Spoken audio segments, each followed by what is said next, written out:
Hello there, my friends, and welcome back to the Brightworks. After a little bit of a delay in production, and I do appreciate you folks bearing with me through that. Had a little bit of a midterm season that was quite stressful, but we are back in full swing, and we're going to be kicking off this rejuvenated look at Beyond All Reason with a match on Whitefire Remake. Is that what this one's called? Sorry. Scrolling over here. Whitefire Remake version 1.3. That's right.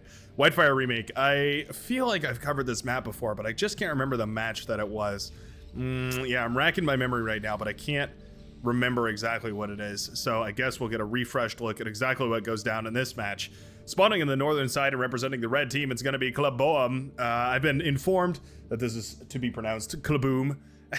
Otherwise, just the sound that an explosion makes, kaboom. Yeah, I am forced to read it as Klaboom, as I am a American with my dialect, my country drawl, and all that. But Klaboom here, going to be our red team leader as an Armada commander going into vehicles, and I think that's probably going to be a solid opener here, as there is quite a lot of flat open ground right here in the middle of the map that's going to be well worth contesting. It's a area control map. As you can see, there's a lot of these metal extractors out here. Oh, a nice little scout right now. Excellent scout right here. Thine scouts the air lab here, and more importantly, scouts the bomber that is already out and on the way across the map here, going to be going directly towards Leyline Layla. We'll check in on her base in just a second here after we meet our southern team's leader, the blue team leader, spawning in the southern side in the exact same position as the red team leader, also as vehicles and also as Armada. All things are similar here. Oh, bomber coming in. There it is. Bomber coming in for a devastating run right now. Right on top of Layla's base. Or we're going to kill some windmills with that? Oh, just barely. We don't. We scuff up the solar panels, though, and that's quite nice. At the very least, going to shut down some of that solar production, as it were. I think there must have been a scout back here. No, there wasn't a scout. Okay. This is just a blind bomber. But it is eventually going to be able to find a whole lot of these wind turbines. It does come across on an excellent angle right there, devastating the energy capacity of Leyline Layla, and that's going to be an excellent hit. For a single bomber, that's a pretty solid start right now. Blitz being jumped upon by a whole bunch of rovers right here. Wow, the Blitz wins out in the end. Okay, very nice. Can we get any more value out? Yeah, well, it's uncontested right now. It's going to get a metal extractor for its troubles. Not to mention it killed all those rovers already, which means those aren't going to be able to aggress across the map. Kills a couple of wind turbines, causes a chain reaction, kills a solar panel. Oh, it doesn't kill the solar panel. 11% on that solar panel. Shuts it down, but doesn't shut it off. And at the very least, Klaboom will manage to recover here. Excellent bombing right off the get-go. Nice aggression, counter-aggression over here on the other side of the map, though. Shutting down a little bit of that scaling here for the red player. Going to be quite nice. Rebel Node has a couple of units out for his own. We'd have some ticks all the way across the map here, trying to find an appropriate engagement. Always looking to get a little bit of damage done. It's something that we see oftentimes, and especially the lower skill games, the commoner games, the ones that I hang out in, the level where I play at. We see, and maybe should be me, see the, wow, this sentence is getting off the rails here, getting away from me. I oftentimes see players failing to continue to incorporate ticks into their compositions, and oftentimes that's a bummer, because a lot of the times we see these huge open pathways where you can slip a couple of units through. You can, I mean, maybe not a whole army, but certainly a tick or two could squeak through just in between a couple of LLTs, or maybe past a unremarkable choke point. Anywhere where you might be able to squeeze a couple units into the enemy's backline, at the very least for a little bit of scouting, just to know your enemy's T2 timing, how that's going. But of course also to try and do a little bit of damage. Damage like these blitzes might be able to get here. Yep, gonna snipe a metal extractor, that's always nice. We're gonna need a little more to justify the cost of 3 blitzes, but certainly one metal extractor is a nice start here. Catching the constructor is another huge start, very nice. Yeah, we're getting more on track as we go. I think these grunts are eventually going to be enough to clean all this up, not to mention Dog 1 is Open's commander. Going to get a D-gun on one of these, and the grunts will flash down the other one. Is it a worthwhile trade? I'll tell you what, that constructor going down does slow down Dog 1 is Open a little bit. He does have another one right over here, so he can continue whatever plans he had for that constructor, but already there's an army on his front gate right here. The Yellow Player Classic is pushing forward here. I don't know if this is the StarCraft 2 player, but certainly taking on the name. Gonna be pushing in here with a couple of Januses and missile trucks. It's a potent combo. Missile trucks give you plenty of vision for those Januses to fire away at their full range, and it only takes a couple of shots for those Januses to melt down a commander. Oh, you can see how much damage that does. Every single volley right there. Brutal. Pounder is out, but it will be burst down real quick as those Janus do let loose their missiles of war. Oh, nice D-gun right there. Catches one of the Janus. Slows down that spiral just a little bit here. Pounder going to be great if these get caught, and indeed they will. LLT shuts down the Pounder eventually. Keeping your Januses alive is really important. They can snowball extremely quickly. You only need about 4 or 5 of them to start becoming a real menace on the front lines here. You can see how low Dog 1 is open is now. Dog 1 is open is now. Yeah, okay. Hold on. Just checking my words. You take a little bit of a break and you come back and it all slips away, huh? Pastapolo moving in for the D-gun. Does D-gun down the lab right there. That's quite nice. Going to force the Purple Commander off this line. Purple Commander looking extremely low here as well. 12% health in that bad boy, and he is right next to all these other units. Uh-oh. 6, 5. Whoa, we're going to pull back. That Commander is really thin in the armor plating department right now. Really need to see this pulled back and just recuperate a little bit of its health right now. Missile trucks, however, doing some great work over here. We're up to 8 right now with a 9th just joining in on the fight here. Very nicely done. They're eventually going to start spiraling, and yeah, we're gonna be in a full-out missile truck war here. Classic starting to try and repair some of his trucks as well. He's only got 4 of them. Not going to be able to spiral nearly as neatly as these trucks over here, but still, all things considered, not the end of the world. It's nice to have, at the very least, a little bit of a response rather than no response.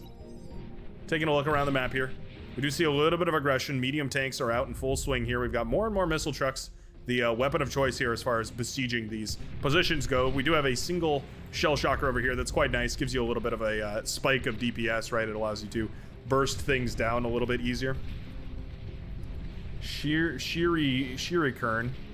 Shriekarn. I don't know. Our Lavender player.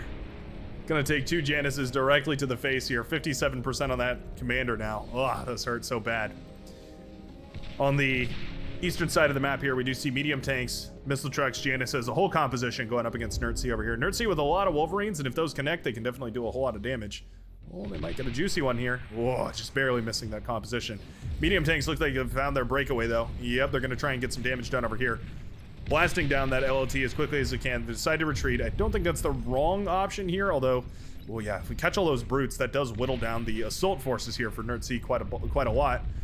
And if you shut down those assault forces, it means that your siege forces can move in relatively uncontested. We're kind of teetering back and forth, though, and I think all things considered, that was a really fabulous trade here for Nerdsea. Probably going to be really happy to trade out 1 or 2 of those LLTs for a couple of stouts. There's also a lot of metal now left on the orange player's side of the map, so if he manages to reclaim all that, then he's going to be in a killer position here. Thugs are now out in full force here for both sides, trying to engage against each other. Thugs are extremely durable, but you get a couple of those repair bots in the back of them, and they become a force to be reckoned with. Only takes a couple of those res bots, but you put them behind the thugs, and they start to patch up the armor plating that gets peeled away, and you really start to have a you start to have this immortal march pushing forward, right? 1 thug falls, 2 more shall take its place, sort of a deal. Janus looking for a juicy connection. Whoa, almost finds it. Almost.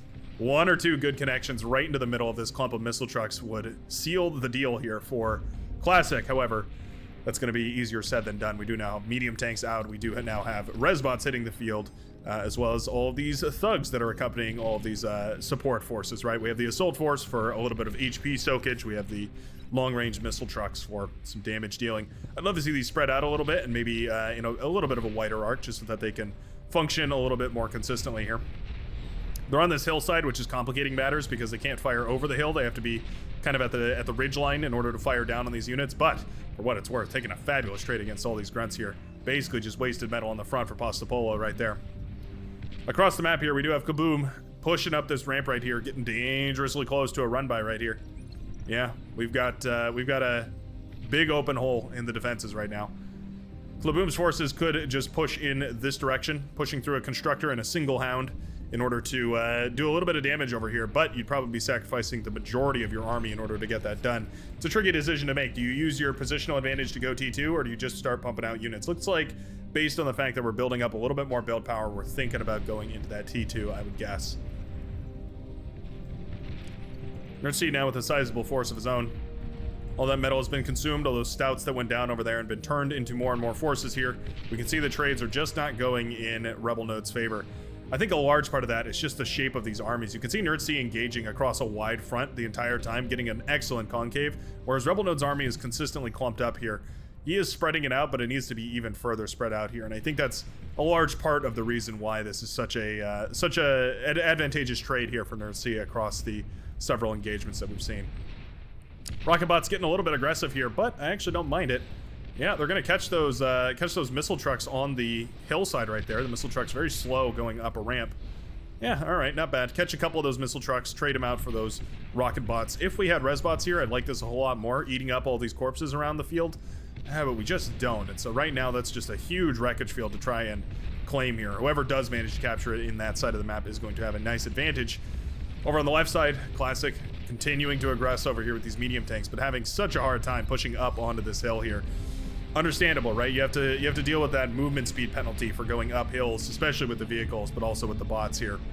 Dealing with that as well as withering artillery fire up on top of the hill. And all that firepower raining down on you, it becomes very convincing an argument not to push in on that. I think at this point, either Pastapolo or Classic need to go for T2 in the backline, and indeed it looks like Pastapolo has actually gone for T2, so that's quite nice. Going to be using that T2 advantage here eventually to field a couple of units that might more effectively be able to break this line. Rebel Node manages to D-gun down a large part of this army here. Took a fabulous trade right there and will indeed manage to drive back the Orange Menace. Those medium tanks swarming through here. A lot of them pretty low on health, but enough health is still there. Enough metal in medium tanks is still available, I do believe, for the blue player in order to keep this push alive. You can see eating up this big wreckage field right now is just so much metal going back to the blue player. Wouldn't be surprised if we see this turn into a T2 transition here. Right now we're going into more build power, but I really think T2 is where we want to head. We've got T2 coming up for the red team. We do have a T2 vehicle bay coming up for Demon Jai. We don't have T2 quite yet for our orange player. Looks like Kabloom asking for a T2 here. Says, where's my T2? Maybe not the most polite way to ask, but asking nonetheless. I'd rather have the communication than not have it, but certainly there are more polite ways to say that.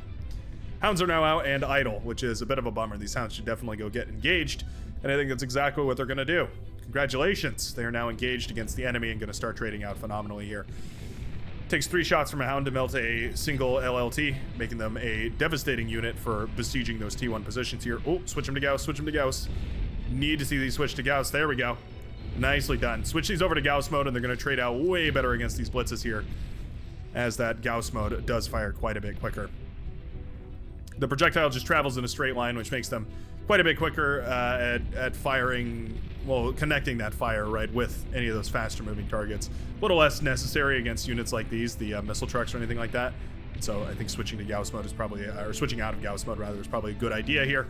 Very well done though by the, as far as the micro goes from Trimbone to make sure to continue using those hounds to the best of their abilities, right? They're one of the few units that has a changeable mode of fire, right? So you might as well take as much advantage of it as you possibly can here.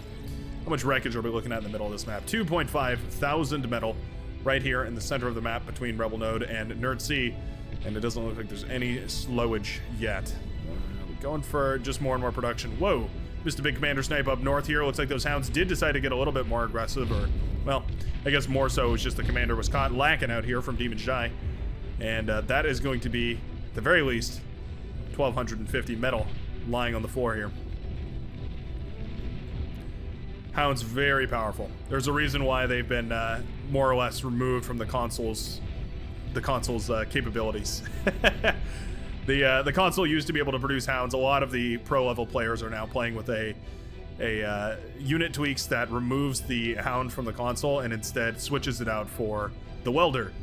Because apparently the hound gameplay was just too oppressive. It was a unbeatable meta, so it had to be changed.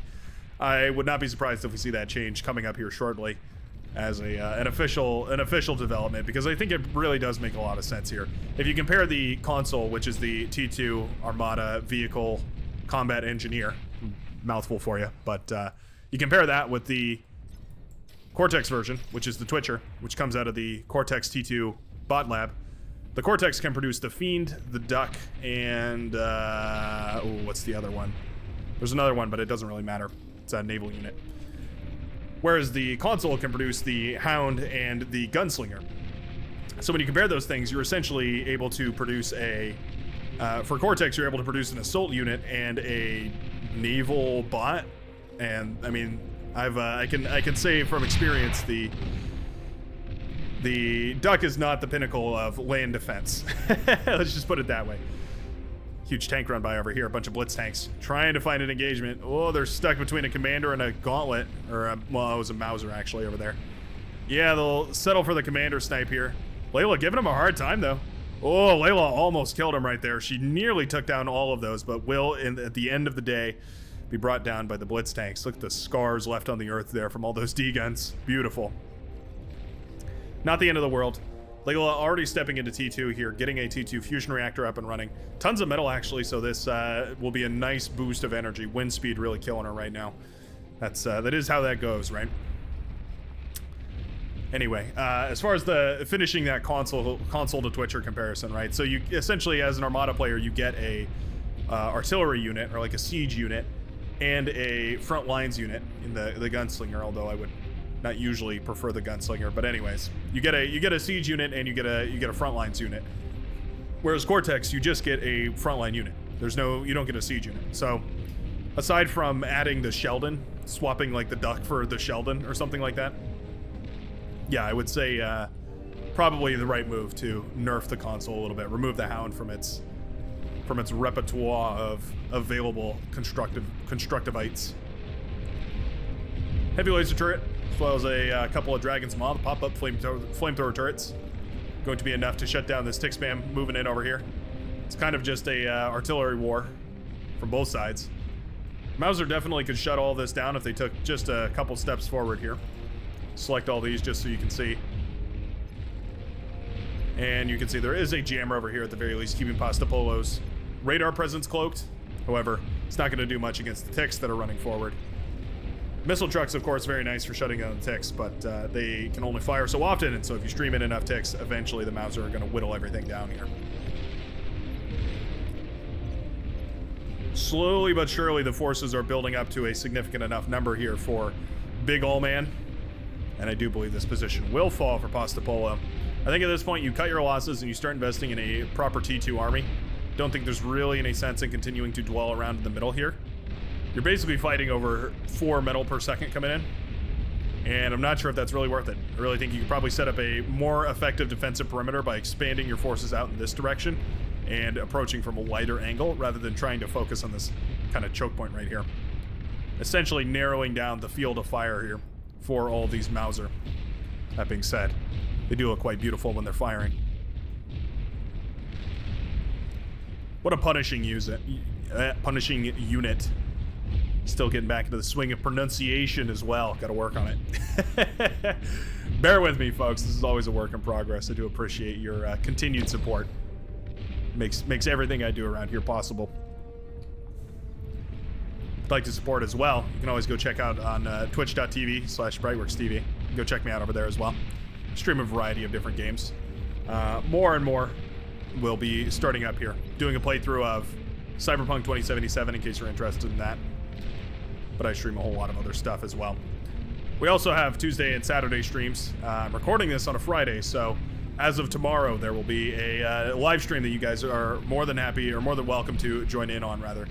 And we do play a whole bunch of random bar games that are just a whole lot of fun. Play with some random settings and stuff like that. Always a good treat.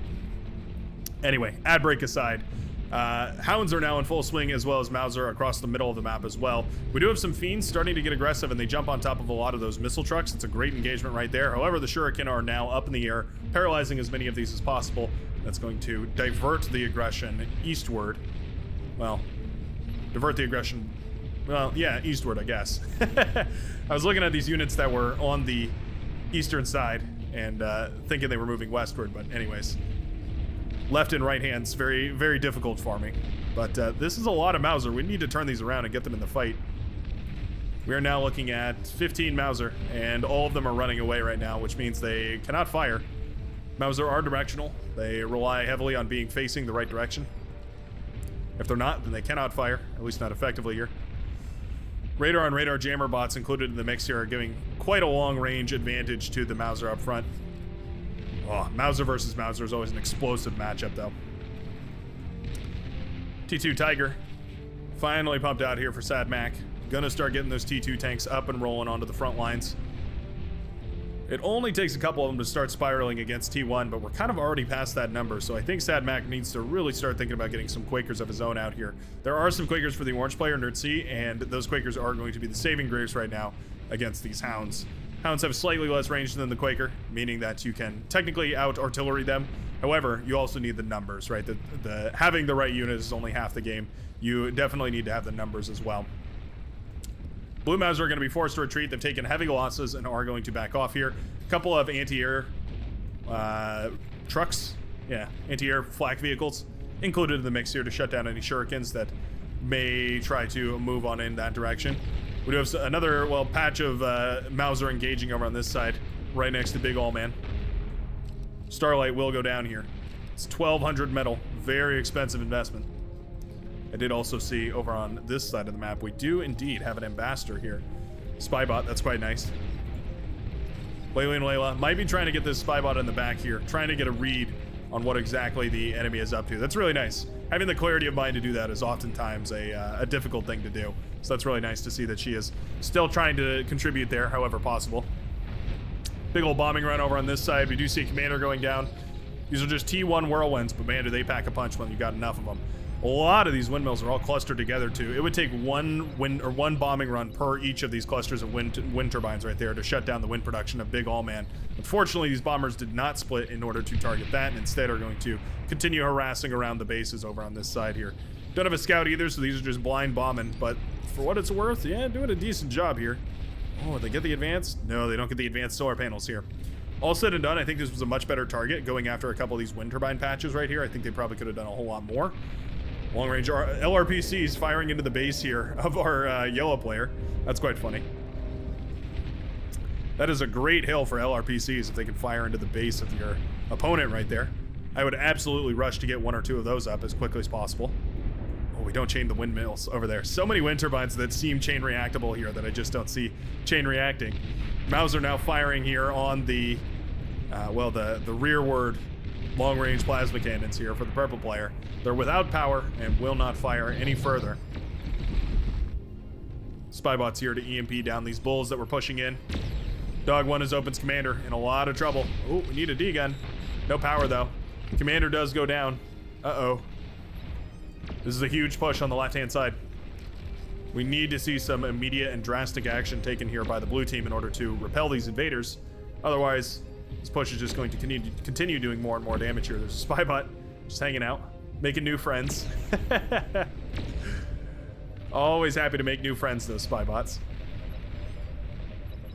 Here come the Fiends for a full surround here. They approach the Mauser from the back, and that's exactly the weak angle here. Oh, EMP's on top of the Mauser as well, going to shut them down. Catches a couple of those Fiends as well, but I think all said and done, this is going to be a fabulous trade right here for our Seafoam Green player, Layla. Or Lila. Is it Lila or Layla? I think it's Lila. Yes. The semantics of which are very important to me. You guys know I love pronouncing names. That's half the fun of playing this game. Trying to pronounce all the different names from all over the place. Sumo's here being blasted apart by a couple of Starlights. There are 4 of them out now, which is definitely enough to start, doing some serious damage. Starlights are one of those units that are very difficult to push into because they just can fire so frequently and they do so much damage up front. Really, really concerning to keep your army nearby them. Yeah, you can see just one by one those Starlights are whittling down anything over here. They also outrange those Mauser, which makes them a really nice counter for those. I believe they outrange them. 950 versus the Mausers 940. Oh, by 10. Okay, well, not a not the most convincing outranging ever, but a little bit. Technically, they outranged them. We have loads of T2 production being sent all in this direction here, so the crisis management is on par, which is quite nice. At the very least, we're going to be able to salvage what is a very tricky situation right now. The verbal player is still in this game. Dog 1 is open, still producing out of this lab here, producing a whole bunch of res bots. Probably going to try and get this fusion reactor up and running again, and then maybe could even go for a resurrect here on that LRPC. Wouldn't be a bad idea. Or the Starlights, though. Blasting away at all this army. We need a very dedicated tick spam in order to keep those Starlights without firing. If you can keep the Starlights distracted with a whole bunch of ticks, there they are. Dun dun dun dun dun dun dun dun dun. These ticks are the saving grace for this entire army. All your expensive stuff is going to be blasted apart in just a couple of blue laser beams if you don't put those ticks out in front to soak up all the damage. Classics Commander actually in a little bit of trouble here. Must have those pinpointers up and running because these pulsars are firing with an insane accuracy. Devastating everything back there. Do we have some of those pinpointers? Those felt insanely accurate to me. I don't see any though. Huh.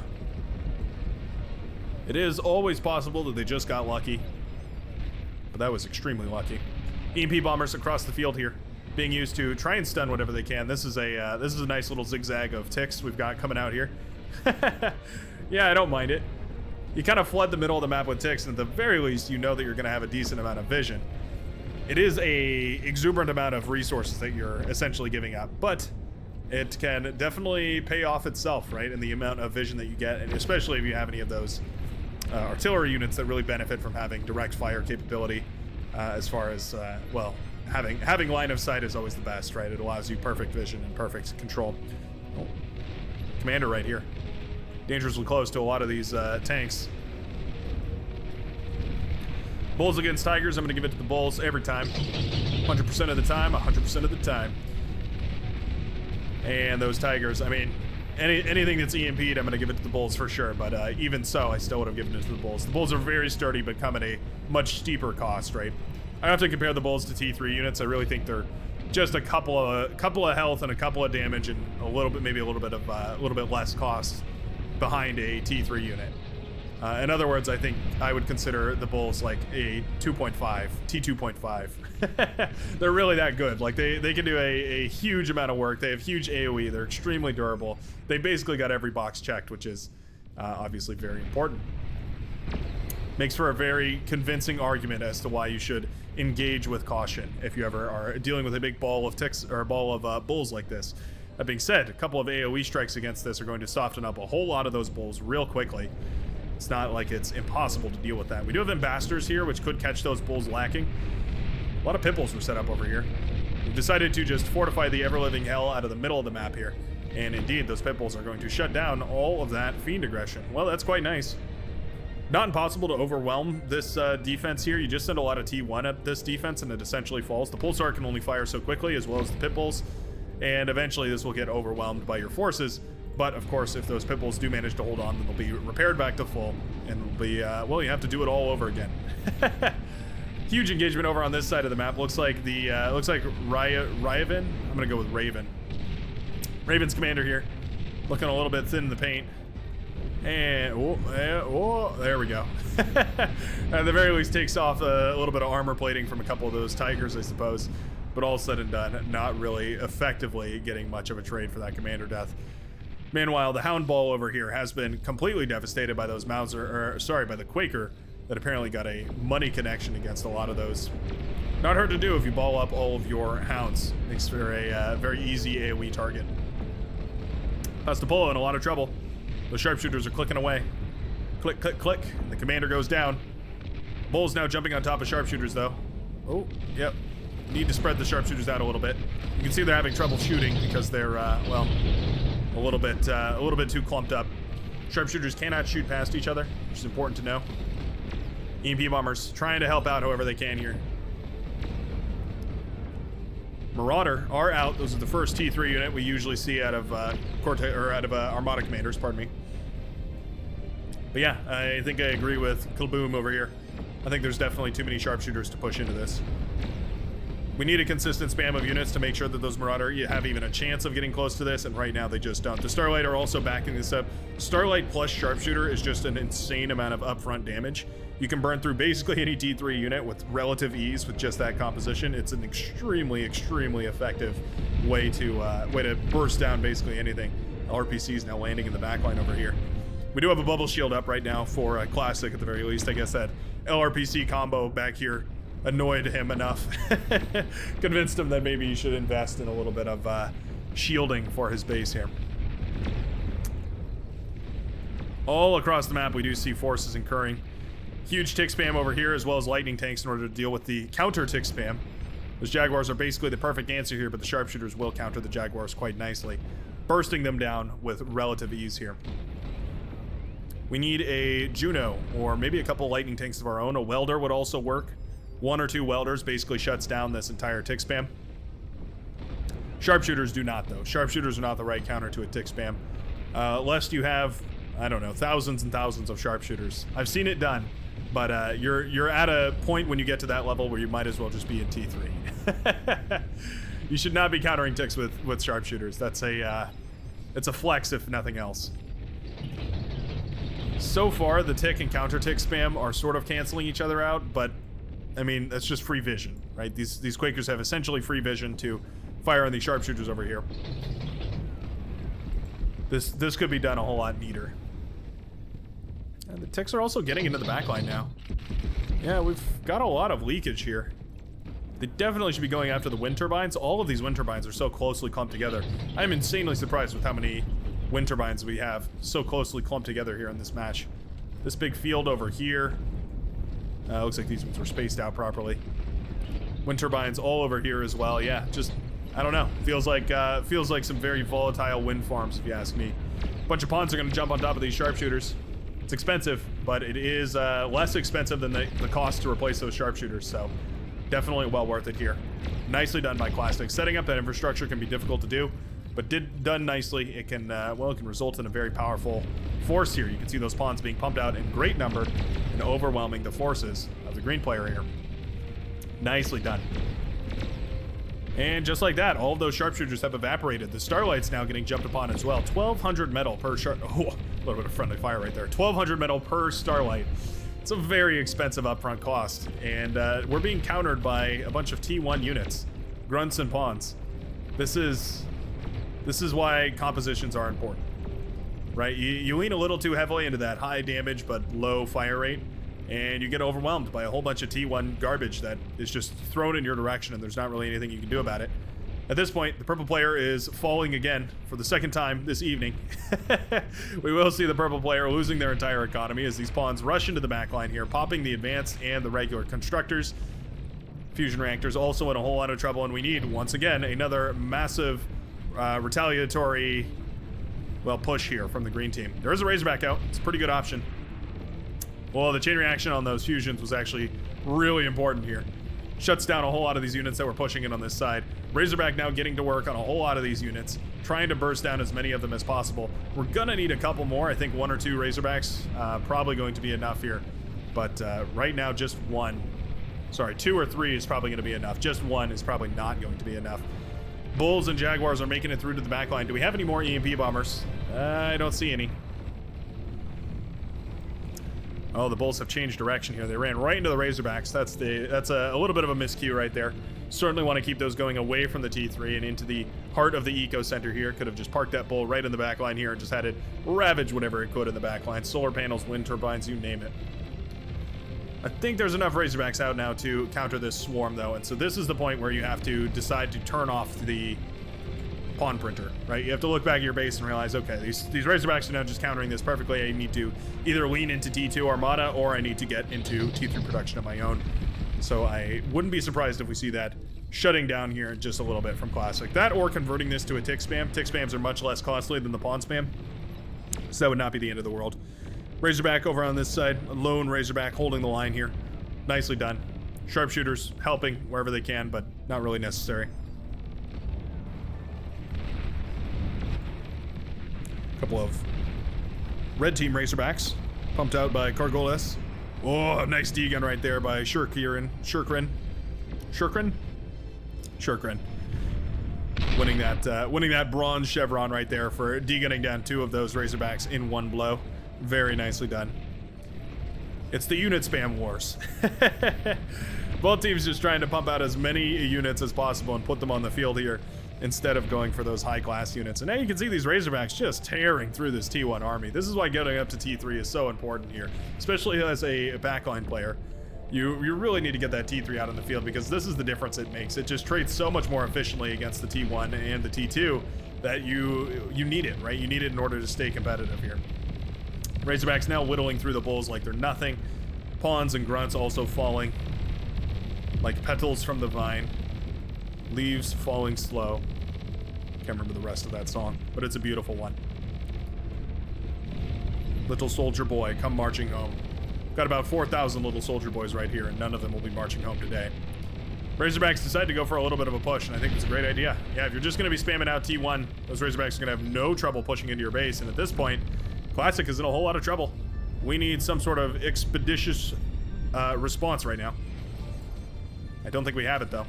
One of these Razorbacks pulled off and sent in a different direction. Really nicely done. T2 transition was just a little bit too slow right here, and now suddenly, Razorbacks are in the base. Worry about, yeah, there we go. Pop the build power. Going to be the yellow player's base going down real quick. Split these up. Oh, we don't need to lose them all to the advanced fusion reactor here. Luckily not going down right there, which is quite nice. This Razorback is stalling on APM a little bit here, but the other 3 are still in the back line, popping whatever they can. This is a tremendous amount of damage on the left-hand side of the map here. The red team taking heavy hits right now. Their economy is dropping drastically too.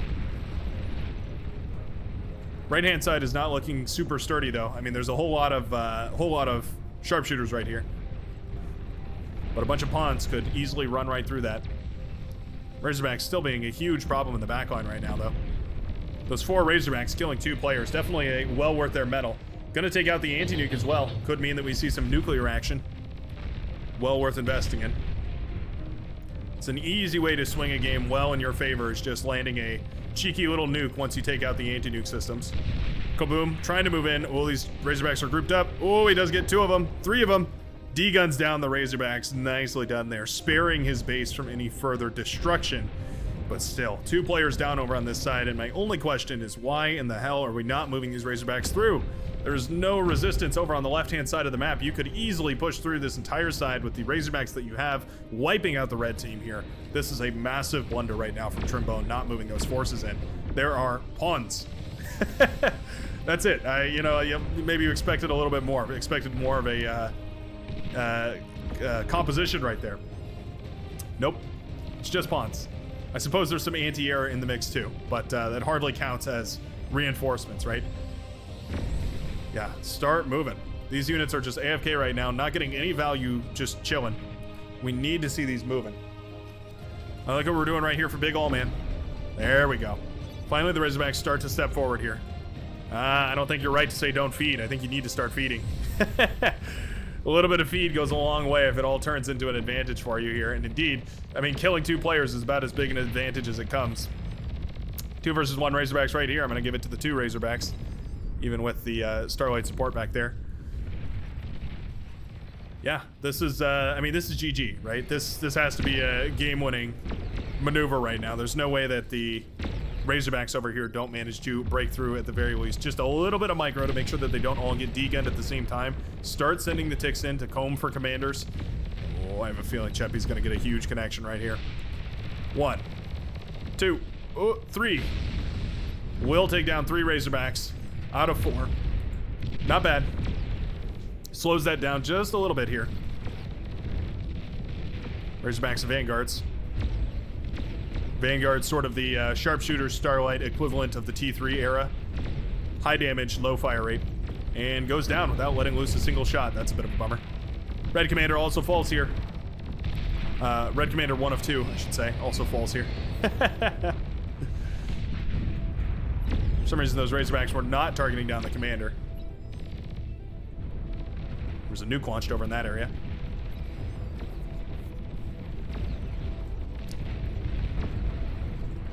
Right-hand side is about to feel the T3 wrap, though. The red base is in shambles. Razorbacks have stopped moving. This is a critical error. Razorbacks need to keep marching, no matter what. Continually doing damage here, and they will manage to, at the very least, blast down the T2 lab as well as that fusion reactor. A couple of them up in the northern side here. One of them stuck, but the other ones are continuing to push into the pink player's base. And indeed, they will manage to wipe out another player, or two. Over on the right-hand side, however, huge incursion of forces. We do have the sharpshooters. We need to spread them out. Sharpshooters have to be spread out, otherwise they're ineffective. Sharpshooters are all about surface area. Retreating them back to the wind turbines is not the right move here. See, we have 6 or so sharpshooters in the back that just can't fire right now, and they all get bursted down by the Shiva. The sharpshooters should have won that fight, but just the positioning was not on point there. And indeed, the Shiva will now jump on top of this base, chain reacting all of the build power over here. A bunch of grunts and a bunch of tigers leaking their way through. Eventually, the Razorbacks were cleaned up over here by the production of some Thors by Cargolis in the back here. Eventually cleaning all of that up, and those Thors will slowly but surely make their way to the front lines. But now there's a yin-yang situation happening as we watch the entire base for Raven go up in smoke to a couple of Shiva and Tiger tanks. Very nicely done on the right-hand side. Just enough force to break through there, which is oftentimes easier said than done to gauge that, right? Shiva do go down to the ticks of all things. But yeah, that is a bummer. I really feel like those sharpshooters could have been more than enough to shut down this push over here. They just decided to retreat back to the wind turbines for some reason, and that was just, well, it spelled their doom. Fusion reactor does go down. Thane trying desperately to build up some sort of a defense over here. LOTs make a lot of sense. It might seem weird, but they do make a lot of sense because you need something to shut down any spams that might be coming through. Grunt spams, tick spams, anything like that. And the LOT rather is a good option for that. Thor up north looking a little scuffed up, but all the rest of them are coming out in full swing. Resbot's trying to patch together the base right here for Kabloom. Trying desperately to get something up and running. We do have this T2 advanced fusion reactor up in the middle of the map, but we don't have any energy right now. I would love to see some energy shared from the team. I think that's certainly an area that teamwork makes the dream work, is when your opponent is killed, or when your ally is killed rather, and you manage to, or they're trying to rebuild. Oftentimes it takes a lot of energy up front to do that. So lending them a fusion reactor or two is usually an easy way to help them out. All right, exact same situation on the other side of the map now, as a Razorback led by a whole swarm of forces here. We have tigers and grunts and pawns, oh my. Everyone and their mother has decided to jump in on this push, and will be taking out the blue team's, well, one of the blue team's air players here. It's going to be Thane going down to the Razorback forces here. I don't think much will survive this Razorback incursion. Well, I mean, we're danger close tactical nuking, which I suppose works, but it's very, very risky.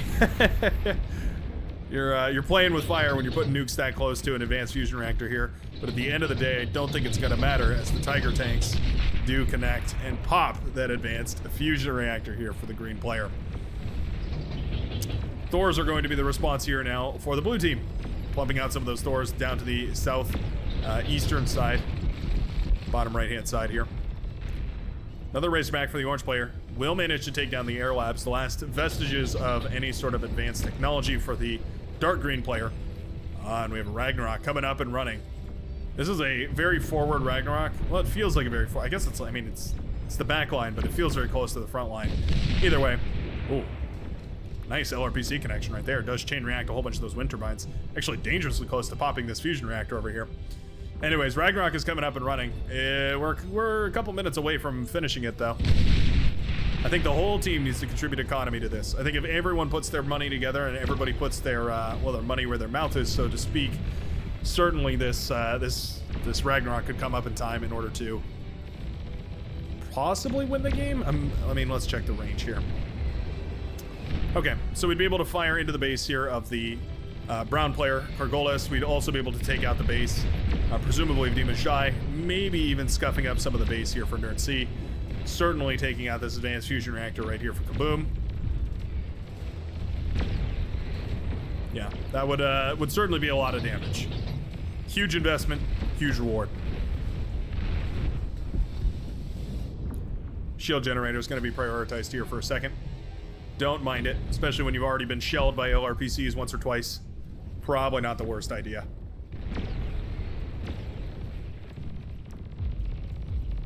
This line is broken down here for the red player. But boom, did get that advanced fusion reactor up and running. But what was it all worth in the end? Razorback will be pulled away. Nicely done. Moving that Razorback as far away as possible here. Could just use the Vanguards too, but you know, the Razorback wants the honor. Scuffs up the Razorback pretty badly, so I wouldn't be surprised to see that bad boy retreating backwards and trying desperately to repair itself or get repaired. There's the Resbots trying to do just that. Random AFK Razorback over here. We do have Thor starting to march against the T3 army over on this side. It's a bunch of Marauders and a little bit of Razorback. Oh, EMP missiles. Are they all fired at the same space? Oh my. Well, that bit of dirt has never been more electromagnetically pulsed. I do tell you that. That is a huge amount of Thors, though.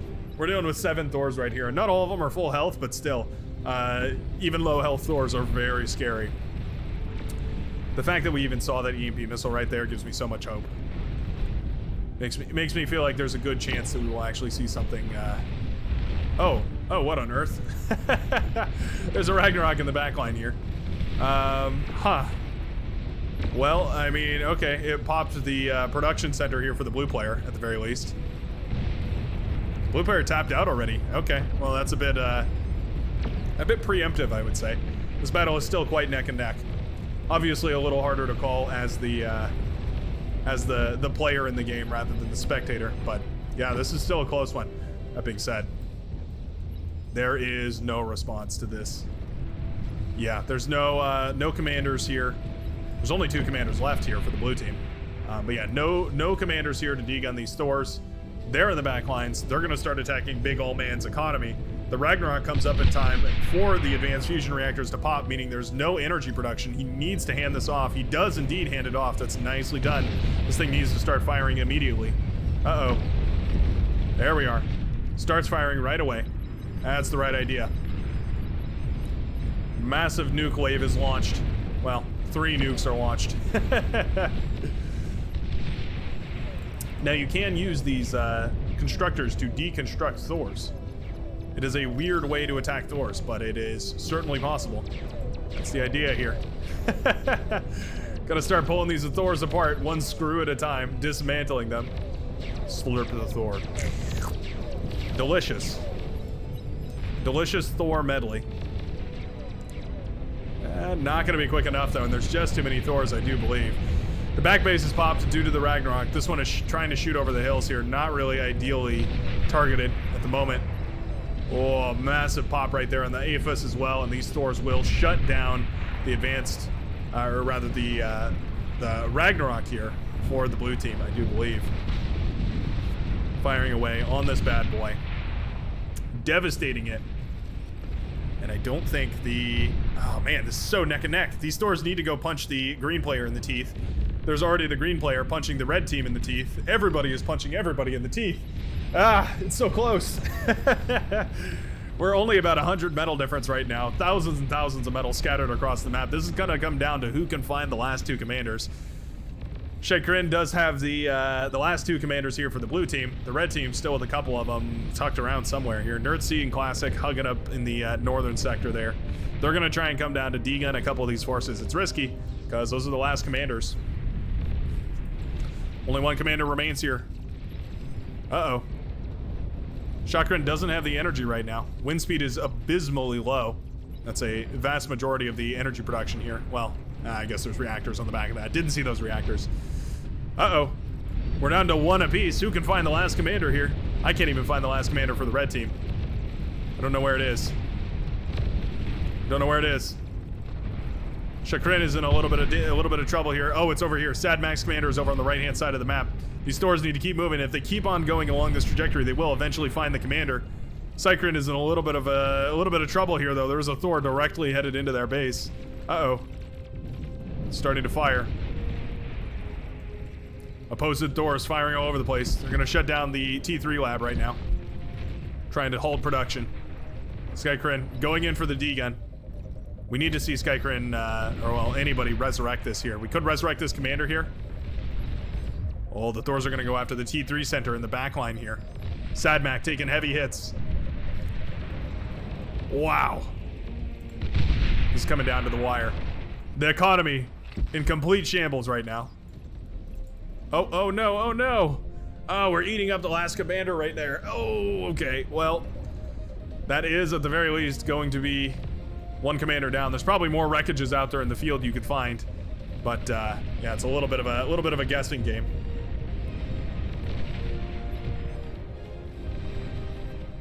This is anybody's game right now.